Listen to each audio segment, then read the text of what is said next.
कबीर दास का एक दोहा है, बुरा जो देखन मैं चला, बुरा न मिलिया कोई, जो मन खोजा आपना, मुझसे बुरा न कोई। इस दोहे से और कोई कुछ सीखे ना सीखे, बहुत सीखने की जरूरत है पूर्व मुख्यमंत्री अशोक गहलोत को, जो मीडिया को गोदी बताते हैं, जो कहते हैं मीडिया एक ही तरफ की बात बताती है। दोहे से, कबीर से कुछ सीखो ना सीखो गहलोत साहब, कम से कम अपनी ही पार्टी के सचिन पायलट से तो सीख लो। किस तरीके से वो मीडिया को एड्रेस करते हैं, किस तरीके से अपनी बात रखते हैं, किस तरह से जनता के बीच में जाते हैं, और कम से कम कुछ भी करने से पहले अपने खुद के गिरेबान में तो झांकते हैं। आरोप आप बड़े बड़े लगा रहे हैं मोदी सरकार पर, कहते हैं कि उन्होंने दुरुपयोग किया है एजेंसियों का। आज आपके गिरेबान को एक्सपोज करते हुए कुछ चीजें बताते हैं कि आपने अपने शासन में क्या किया था, क्या किया था आपने जब आप सत्ता में थे। और उस सब को सोचते हुए अगर अपना गिरेबान आपको याद नहीं आता तो एक बार हम याद दिलाते हैं, उसमें झांक कर देखिएगा। कहते हैं आप कि केंद्र सरकार एजेंसियों का मिसयूज कर रही है। आपके पास जब सरकार थी आपने क्या किया था? क्यों कॉल रिकॉर्डिंग्स करवाई थी सभी लोगों की, सभी राजनेताओं की, दूसरी पार्टियों के? ये फोन टेपिंग कांड क्या था? क्या ये एजेंसियों का दुरुपयोग नहीं था? जब विधायक जाना चाहते थे सचिन पायलट के पाले में, तो आपने उनके खिलाफ एसओजी को कहकर कौन से केसेस खुलवाए थे? क्यों सब एसओजी से डरे हुए थे? क्या वो एजेंसियों का दुरुपयोग नहीं था? और इसके अलावा कितने लोगों के पास एसओजी आपने डराने के लिए भेजी और क्या कुछ किया? क्या वो एजेंसियों का दुरुपयोग नहीं था? आप बात करते हैं कि इलेक्टोरल बॉन्ड से सरकार ने सबसे बड़ा घोटाला किया है। उस इलेक्टोरल बॉन्ड से कुछ हजार करोड़ रुपए कांग्रेस को भी मिले हैं। यानी कि अगर सत्ता में रहते हुए 6,000 करोड़ उनको मिलना घोटाला है, तो विपक्ष में रहते हुए इतनी कम राज्य आपके पास होते हुए 1,000 करोड़ करीबन पैसा मिलना, वो भी तो घोटाला है।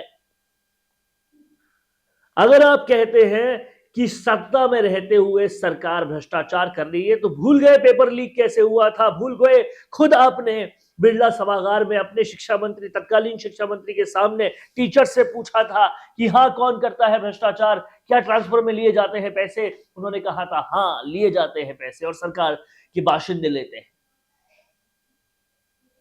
आपकी सरकार होते हुए आपकी सरकार के तत्कालीन शिक्षा मंत्री और जो आपके साथ बैठे हैं पीसीसी चीफ, उनके रिश्तेदार आरएएस बन जाते हैं। कैसे बन जाते हैं इसका खुलासा किरोड़ीलाल मीणा बात बात पर लगातार करते रहे हैं। भूल गए उन सारी चीजों को? दबाव बनाने के लिए आप कैसे मीडिया वालों के घर पर पुलिस भिजवाते थे? भूल गए उस चीज को? और जो कुछ भी रही सही थी, आपके ओएसडी लोकेश शर्मा ने बहुत खुल के मीडिया को बताया है कि किस तरीके से सिलेक्टिव अप्रोच अपनाकर आप काम करते थे। इतना सब कुछ करने के बावजूद जब खुद के कुर्ते पर इतने दाग हो, तो दूसरे पे दाग उछालने और दूसरे पे दाग लगाने का क्या मतलब है? कहीं ना कहीं आपको समझना चाहिए, सीखना चाहिए सचिन पायलट से कि शालीनता क्या होती है। आपने अपने ही विधायक, लोकप्रिय विधायक, मंत्री, उस वक्त के डिप्टी सीएम को नाकारा, निकम्मा बता दिया, और आप कहते हैं कि ये सरकार दोषी है, मीडिया दोषी है। दोष पहले अपने अंदर ढूंढिए जनाब। आपसे जवाब दिया नहीं जा रहा था और आप दोषारोपण कर रहे थे। ये फहरिस्त तो बहुत छोटी है जो मैंने आपको बताई, इससे और कई बड़ी फहरिस्तें हैं।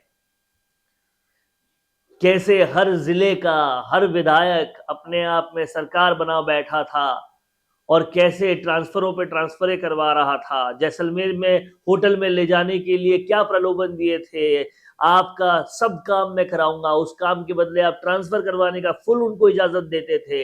ये सारी चीजें खुली पब्लिक डोमेन में है। और अब जांच हो रही है, बात हो रही है, तो आपको लग रहा है कि आपके साथ गड़बड़ हो रहा है। थोड़ा अपने गिरेबान में झांकना जरूरी है। मीडिया को गोदी बताने से पहले आपको ये समझना चाहिए कि आपने किस तरीके से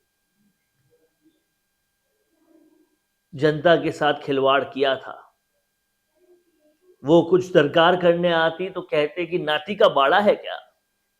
ट्रांसफरों का खेल कितना बड़ा खेला गया था, पेपर लीक का खेल कितना बड़ा खेला गया है। अब उसके आरोपी कुछ पकड़ में आने शुरू हुए।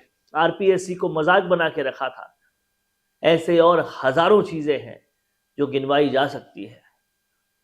और जाहिर सी बात है, जितना पब्लिक डोमेन में है वो तो सिर्फ 1 या 2% होगा। 98% तो आप ही के पास है, तो आपको पता होगा। तो कहीं ना कहीं आपको अपनी पार्टी में भी कुछ अच्छे लोग हैं, उनसे भी सीखना चाहिए और समझना चाहिए कि किसी पे आक्षेप लगाने से पहले अपने दामन के दाग देख लिए जाए। क्या लगता है आपको?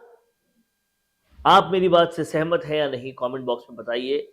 क्योंकि पूर्व मुख्यमंत्री गहलोत ने जो किया, कहीं ना कहीं उससे जनता भी बहुत खफा है, क्योंकि त्रस्त जनता भी थी। जिस तरीके से राजस्थान के खजाने पर वार किया गया, राजस्थान पहले से इतने घाटे में था और उस पर से आपने जिले पे जिले बनाए, घोषणाओं पे घोषणाएं की और पैसे कर्जों के भार पे पूरे राजस्थान को डाल दिया। क्या प्रबंधन था आपका? इस पर सवाल बड़ा उठता है। और क्या लगता है इस मामले पर आपको, कमेंट करके जरूर बताएं।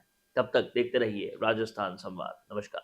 कोरोना सोल्टेक क्वालिटी, डेडिकेशन और कस्टमर सेटिस्फेक्शन को प्रायोरिटी पर रखते हुए हर इंडस्ट्री की इलेक्ट्रिसिटी में कॉस्ट सेविंग कराने और उन्हें रिन्यूएबल एनर्जी की ताकत देने के लिए लगातार काम कर रहा है।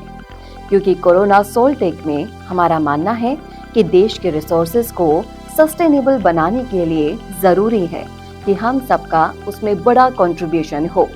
इसीलिए सोलर प्रोजेक्ट्स की टाइमली डिलीवरी करते हुए एक पार्टनर की तरह आपकी इंडस्ट्री को हम अपडेट करते हैं और हमेशा आपकी सर्विस के लिए तत्पर रहते हुए सोलर एनर्जी का पूरा पोटेंशियल आपको मिले, इसी दिशा में काम करते हैं।